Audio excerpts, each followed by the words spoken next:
What was the biggest challenge of your life? For me, it was running a bakery.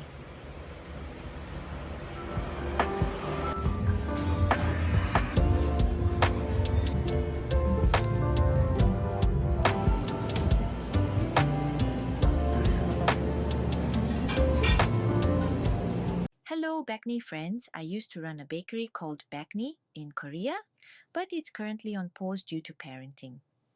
Now I work at a bakery cafe consulting company.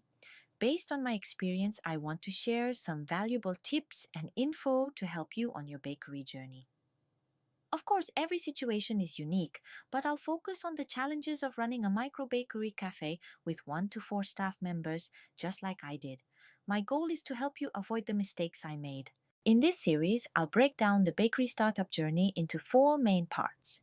Today, we're diving into the first topic, menu planning and location. Let's start with menu planning.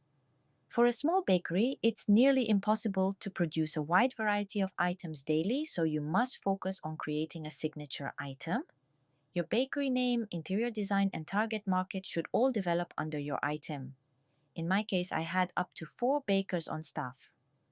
But even then, with rotating shifts, it was hard to have everyone working at the same time. We produced around 25 to 30 different items in a day, but trust me, it was way too many. At least we were focusing on sourdough bread and scones as our main products, and to boost revenue, we offered sit-down options like a sourdough bread plate and scone tea time set. But that was a bad choice too. If I can get chance to open another bakery cafe, I definitely simplify and specialize. My recommendation? Go for a niche bakery concept. Be a baguette specialty shop, or a levain cookie shop, or a focaccia specialist.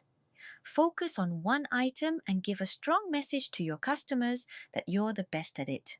For example, if you open a sourdough baguette specialty store, you could offer variations like classic baguette, chocolate baguette, sesame baguette, and baguette sandwiches. And here's my tip. Go for a takeout-only model. Operating with a small team means you can't afford to worry about in-house dining and the extra dishwashing it entails.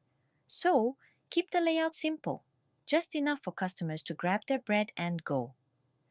And second tip is do bundle promotions like buy 3 baguettes and get a free butter spread, or offer discounts to increase the average price. The number of customers who can visit your store each day is limited, so offering something extra that provides value will help boost your sales while encouraging them to buy more. Now, let's talk location. This is super important. Since you'll be baking fresh daily, you need to be in an area with high foot traffic or plenty of residents, like near apartment complexes. Sure, the rent might be higher, but remember, takeout only. This means you'll need less space, so you can still save on rent costs.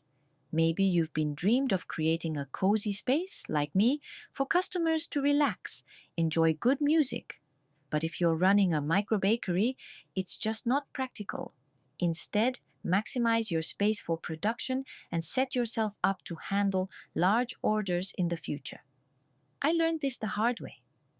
When I was running Bakney, we'd sometimes get bulk orders, like 30 baguettes, 20 sourdough loaves. With limited equipment, I ended up starting my workday at 3 a.m. to meet demand. Bakeries often get bulk orders from nearby brunch cafes, wine bars, or customers ordering, so choose your location wisely. Make sure it's somewhere that can support both daily foot traffic and potential bulk orders. I hope today's video helps those of you preparing to open a small, nice bakery cafe. Have a bread day